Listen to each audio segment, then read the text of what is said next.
Patrocina la serie Leemos la Biblia en un año, Editorial Vida, siempre edificándonos con materiales cristianos muy recomendables.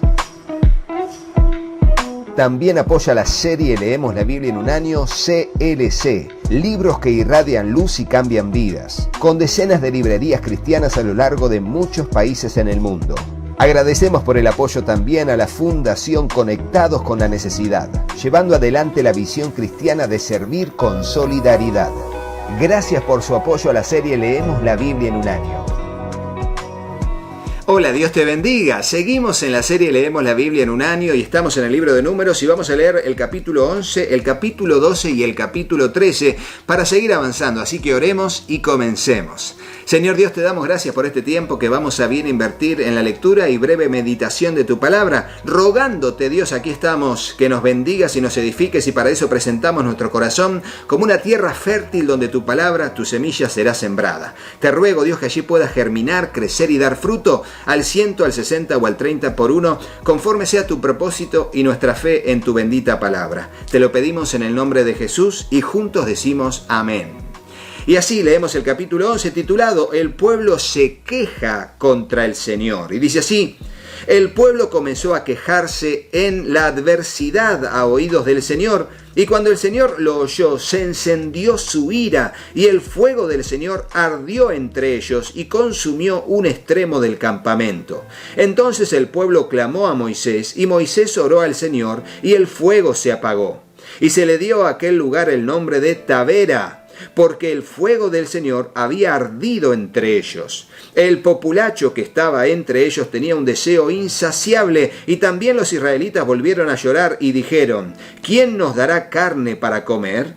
Nos acordamos del pescado que comíamos gratis en Egipto, de los pepinos, de los melones, los puerros, las cebollas y los ajos. Pero ahora no tenemos apetito. Nada hay para nuestros ojos excepto este maná. Y el maná era como una semilla de cilantro, y su aspecto como el del bedelio. El pueblo iba, lo recogía y lo molía entre dos piedras de molino, y lo machacaba en el mortero, y lo hervía en el caldero, y hacía tortas con él, y tenía el sabor de tortas cocidas con aceite. Cuando el rocío caía en el campamento por la noche, con él caía el maná. Y Moisés oyó llorar al pueblo por sus familias, cada uno a la puerta de su tienda, y la ira del Señor se encendió en gran manera, y a Moisés no le agradó.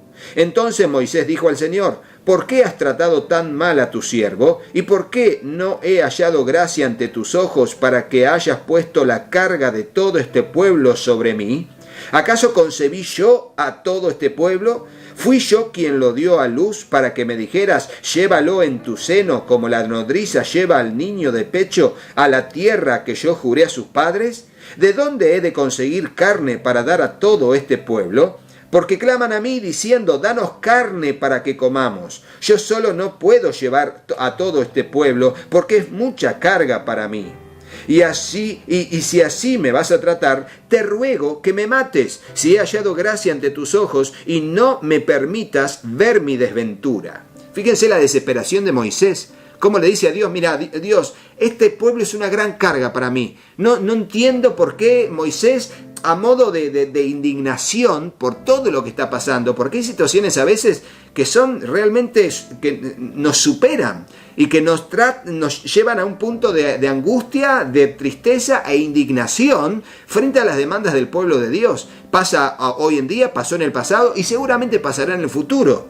Entonces, dice el versículo 16, entonces el Señor dijo a Moisés: reúneme a 70 hombres de los ancianos de Israel, a quienes tú conozcas como los ancianos del pueblo, y a sus oficiales, y tráelos a la tienda de reunión y que permanezcan allí contigo. Entonces descenderé y hablaré contigo allí, y tomaré del espíritu que está sobre ti y lo pondré sobre ellos, y llevarán contigo la carga del pueblo para que no la lleves tú solo. Y dile al pueblo: conságrense por la mañana y comerán carne, pues han llorado a oídos del Señor, diciendo: ¿quién nos diera de comer carne? Porque nos iba mejor en Egipto. El Señor pues les dará carne y comerán. No comerán un día, ni 2 días, ni 5 días, ni 10 días, ni 20 días, sino todo un mes, hasta que les salga por las narices y les sea aborrecible, porque han rechazado al Señor que está entre ustedes y han llorado delante de él diciendo: ¿por qué salimos de Egipto? Pero Moisés dijo: el pueblo en medio del cual estoy llega a 600.000 de a pie, y tú has dicho: les daré carne a fin de que coman por todo un mes. ¿Sería suficiente degollar para ellos las ovejas y los bueyes? ¿O sería suficiente juntar para ellos todos los peces del mar? Y el Señor dijo a Moisés: ¿está limitado el poder del Señor? Ahora verás si mi palabra se cumple o no. Fíjense, ¿no? Cuando Dios nos pregunta: ¿piensas que mi poder está limitado? Y acá me pongo a pensar, porque por muchas razones y en muchas circunstancias, nosotros nos olvidamos de que Dios es un Dios de imposibles. Ponelo en el comentario. Debemos recordar siempre que Dios es un Dios de imposibles. Ponelo en el comentario y recordalo en tu vida, para tu familia, para tu vida, en tus situaciones adversas. Dios es un Dios de imposibles. Se lo dice alguien que yo no podía tener hijos, era estéril, y Dios me sanó. Y tenemos a Juan Pablo y a Catalina. Dios es un Dios de imposibles. Fíjense cómo le pregunta: ¿está limitado el poder del Señor? La respuesta es no. Ahora verás si mi palabra se te cumple o no. Versículo 24 ahora. Salió Moisés y dijo al pueblo las palabras del Señor. Reunió después a 70 hombres de los ancianos del pueblo y los colocó alrededor de la tienda. Entonces el Señor descendió en la nube y le habló, y tomó del espíritu que estaba sobre él y lo colocó sobre los 70 ancianos. Y sucedió que cuando el espíritu reposó sobre ellos, profetizaron, pero no volvieron a hacerlo más. Fíjense cómo nos aclara: profetizaron en ese momento, luego no volvieron a hacerlo más. Pero 2 hombres habían quedado en el campamento. Uno se llamaba Eldad y el otro se llamaba Medad. Y el espíritu reposó sobre ellos. Ellos estaban entre los que se habían inscrito, pero no habían salido a la tienda, y profetizaron en el campamento. Y un joven corrió y avisó a Moisés: Eldad y Medad están profetizando en el campamento. Entonces respondió Josué, hijo de Nun, ayudante de Moisés desde su juventud: Moisés, señor mío, deténlos. Pero Moisés le dijo: ¿tienes celos por causa mía? Ojalá todo el pueblo del Señor fuera profeta, que el Señor pusiera su espíritu sobre ellos. Después Moisés volvió al campamento y con él los ancianos de Israel. Aunque sigue la lectura, me quiero quedar acá porque esto es una joyita, es una perla de gran precio para nosotros, lo que acabamos de leer aquí. Los 2 hombres que estaban en la lista eran parte del propósito de Dios, y aunque no estaban allí, por alguna razón que no se nos dice, fueron llenos de la presencia de Dios en el campamento y profetizaron como los otros 68 que estaban allí. Y cuando Moisés recibe la noticia, su ayudante, allí Josué, le dice: no, impedíselos. ¿Cómo van a hacer eso? No están acá. Entonces Moisés le dice: ¿tienes tú celos por mí? Recuerden, los celos es parte de las obras de la carne. No debemos tener celos de los que Dios utiliza, elige, levanta y llena de su presencia. Si no, tenemos que ser como Moisés, desear que todo el pueblo fuese profeta y que Dios derramara su espíritu sobre todo el pueblo, que fue lo que pasó en el nuevo pacto. Todos fueron llenos de la presencia del Señor, del Espíritu Santo, y nos manda la Biblia a ser llenos del Espíritu Santo a todos nosotros. Todos los que somos parte de la iglesia tenemos que ser llenos del Espíritu Santo. Ponelo en el comentario. Todos los que somos parte de la iglesia tenemos que ser llenos del Espíritu Santo. Y sigue diciendo el versículo 31. Y salió de parte del Señor un viento que trajo codornices desde el mar y las dejó caer junto al campamento, como un día de camino de este lado y un día de camino del otro lado, por todo alrededor del campamento, como 2 codos, 90 centímetros de espesor sobre la superficie de la tierra. Y el pueblo estuvo levantado todo el día, toda la noche y todo el día siguiente, y recogieron las codornices y las tendieron para sí por todos los alrededores del campamento. El que recogió menos, recogió 10 montones, hómeres, que son 2 toneladas. Pero mientras la carne estaba aún entre sus dientes, antes que las masticaran, la ira del Señor se encendió contra el pueblo, y el Señor hirió al pueblo con una plaga muy mala. Por eso llamaron a aquel lugar Kibrot Hatava, porque allí sepultaron a los que habían sido codiciosos. Y de Kiriot Hatava el pueblo salió para Aserot, y permaneció en Aserot. Fíjense cómo Dios proveyó por la carnalidad del pueblo, pero junto con la providencia, por la obstinación y la codicia de su corazón, dio un castigo bien merecido. Es un caso muy particular, por supuesto. Uno no puede aplicarlo rápidamente a algún caso, sino que hay que analizarlo. Pero aquí Dios dice, ok, quieren carne, se los voy a dar. Pero por ser obstinados, malagradecidos, por no entender, se los voy a dar. Pero junto con la carne va a venir una plaga, y esa plaga los va a matar. Y así fue. Bueno, la ira del Señor se enciende. Él es plenamente santo, Él no soporta la rebelión. Para nada. Ni siquiera la obstinación al pecado como en el pueblo. La queja, la murmuración. Dios no lo soporta. Lo vamos a leer en el libro de Proverbios y más adelante también. Capítulo 12 es titulado Murmuración contra Moisés. Y dice así. Entonces Miriam y Aarón, Miriam es María, la hermana mayor de Moisés, Aarón también es el hermano mayor, hablaron contra Moisés por causa de la mujer cusita con quien se había casado, pues se había casado con una mujer cusita, y dijeron, ¿es cierto que el Señor ha hablado solo mediante Moisés? ¿No ha hablado también mediante nosotros? Y el Señor lo oyó. Moisés era un hombre muy humilde, más que cualquier otro hombre sobre la superficie de la tierra. Y el Señor de repente le dijo a Moisés, a Aarón y a Miriam, salgan ustedes 3 a la tienda de reunión. Y salieron los 3. Entonces el Señor descendió en una columna de nube y se puso a la puerta de la tienda y llamó a Aarón y a Miriam. Y cuando los 2 se adelantaron, él dijo, oigan ahora mis palabras. Si entre ustedes hay profeta, yo, el Señor, me manifestaré a él en visión. Hablaré con él en sueños. No así con mi siervo Moisés. En toda mi casa él es fiel. Cara a cara hablo con él, abiertamente y no en dichos oscuros, y él contempla la imagen del Señor. ¿Por qué pues no temieron hablar contra mi siervo, contra Moisés? Mucha gente, y esto se los digo a ustedes para que se den cuenta, mucha gente puede confundir la humildad del creyente con debilidad o falta de autoridad. Pero cuidado, no son la misma cosa.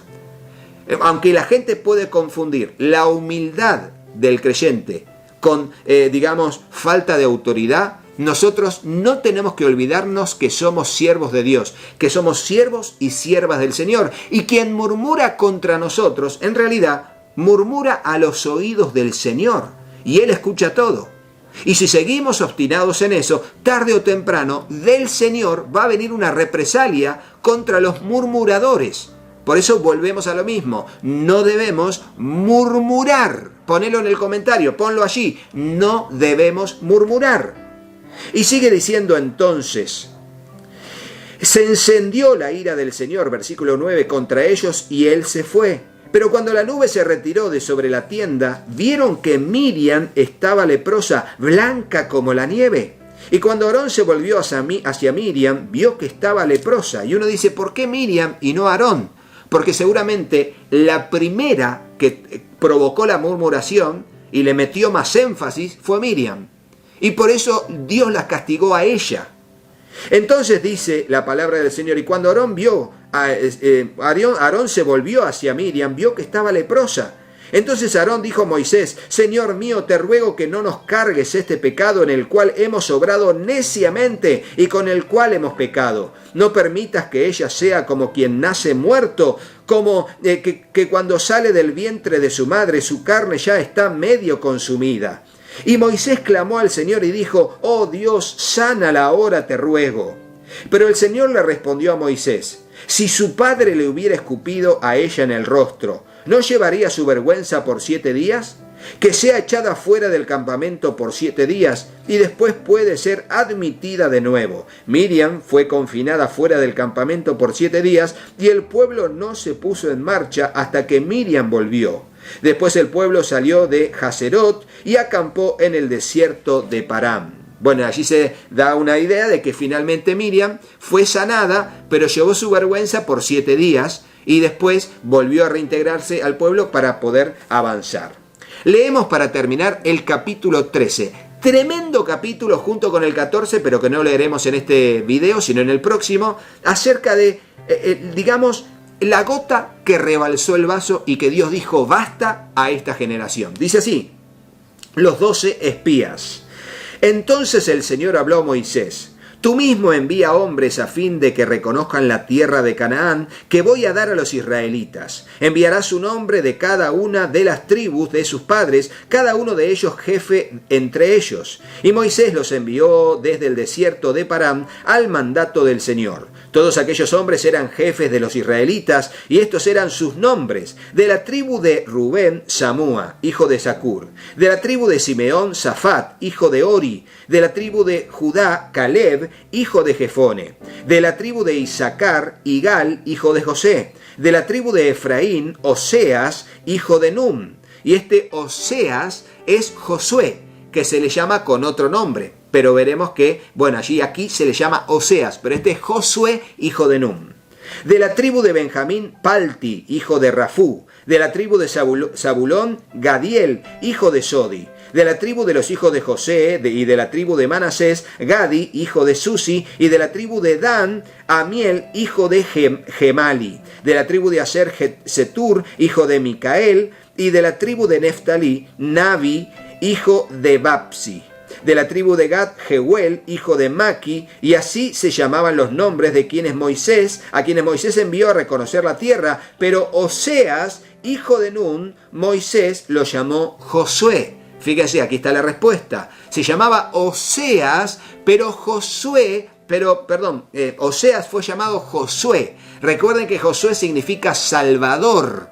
No por casualidad lo llamó Salvador. ¿Por qué? Porque Josué sería quien guiaría al pueblo en la providencia de Dios a la conquista de la tierra prometida. Y guiándolos sería también un tipo de Jesucristo que nos hace entrar a la tierra prometida en los cielos. Josué significa Salvador. Yeshua, Jesús, que viene de la misma base, también significa Salvador. El ungido, el Salvador. Tremendo, ¿no? Oseas, ¿quién le puso por nombre a Oseas Josué? Moisés. Aquí está la respuesta. Lindo para una trivia de preguntas y respuestas, ¿no? Así a fondo, Así a fondo. Cuando Moisés le envió a reconocer la tierra de Canaán, versículo 17, les dijo, suban allá al Negev, después suban a la región montañosa, vean cómo es la tierra y si la gente que habita en ella es fuerte o débil, si son pocos o muchos, y cómo es la tierra en que viven, si es buena o mala, y cómo son las ciudades en que habitan, si son como campamentos abiertos o con fortificaciones, y cómo es el terreno, si fértil o estéril. ¿Hay allí árboles o no? Procuren obtener algo del fruto de la tierra. Aquel tiempo era el tiempo de las primeras uvas maduras. Entonces ellos subieron y reconocieron la tierra desde el desierto de Sin hasta Rehob, en Lebo, Hamat, y subieron por el Negev y llegaron hasta Hebrón, donde estaban Aimán, Sesai y Talmail, los descendientes de Anac. Este Anac era el jefe de los gigantes, uno de los grandes héroes de los gigantes, siendo él, Anac, un gran gigante sobre la tierra. Hebrón fue edificada 7 años antes que Zoán en Egipto. Y llegaron hasta el valle de Escol, y de allí cortaron un sarmiento con un solo racimo de uvas, y lo llevaron en un palo entre 2 hombres, con algunas de las granadas y de los higos. Y aquel lugar se le llamó Valle de Escol por razón del racimo que los israelitas cortaron allí. Y volvieron a reconocer la tierra después de 40 días, y fueron y se presentaron a Moisés y a Aarón y a toda la congregación de los hijos de Israel en el desierto de Parán, en Cades, y les dieron un informe a ellos y a toda la congregación, y les enseñaron el fruto de la tierra. Y le contaron a Moisés y le dijeron, fuimos a la tierra donde nos enviaste, ciertamente mana leche y miel, y este es el fruto de ella. Solo que es fuerte el pueblo que habita en ella y las ciudades fortificadas y muy grandes. Y vimos allí a los descendientes de Anac. Amalek habita en la tierra del Negev, y los hititas, los jebuseos y los amorreos habitan en la región montañosa, y los cananeos habitan junto al mar y a la ribera del Jordán. Entonces Caleb clamó al pueblo delante de Moisés y dijo: debemos ciertamente subir y tomar posesión de ella, porque sin duda la conquistaremos. Pero los hombres que habían subido con él dijeron: no podemos subir contra este pueblo, porque es más fuerte que nosotros. Y dieron un mal informe a los israelitas de la tierra que habían reconocido, diciendo: la tierra por la que hemos ido para reconocerla es una tierra que devora a sus habitantes, y toda la gente que vimos en ella son hombres de gran altura. Vimos allí también a los gigantes. Los hijos de Anac son parte de la raza de los gigantes, y a nosotros nos pareció que éramos como langostas, y así parecíamos ante sus ojos. Fíjense, ¿no? Cuando uno puede dar un informe optimista, realista pero optimista, y cuando otro puede dar un informe realista pero con una mirada pesimista, intentando bajar, calmar o destrozar los ánimos del pueblo de Dios. ¿Eso tendrá consecuencias? Sí, pero lo veremos en el próximo video. Así que si tienen alguna consulta, ahí estoy en el WhatsApp para poder servirles con responsabilidad, como siempre hacemos, respondiendo sus consultas si es algo fácil y rápido, allí mismo a través del WhatsApp. Y si no, si está bueno, hacemos un video para comunicarlo a todos los demás y que todos seamos edificados. Pero no te vayas de este video sin ver a nuestros patrocinadores y sin hacerle caso en todo a mis hijos. Patrocina la serie Leemos la Biblia en un año, Editorial Vida, siempre edificándonos con materiales cristianos muy recomendables. También apoya la serie Leemos la Biblia en un año, CLC, libros que irradian luz y cambian vidas, con decenas de librerías cristianas a lo largo de muchos países en el mundo. Agradecemos por el apoyo también a la Fundación Conectados con la Necesidad, llevando adelante la visión cristiana de servir con solidaridad. Gracias por su apoyo a la serie Leemos la Biblia en un año. Hola, yo soy Katy. Si te gustó el video, ponle me gusta y déjanos un comentario. Hola, yo soy Juanpi. Suscríbete al canal y activa la campanita y acordate de compartirlo con tus amigos. ¡Que Dios los bendiga muchísimo! y hasta el próximo video. ¡Chao, chao!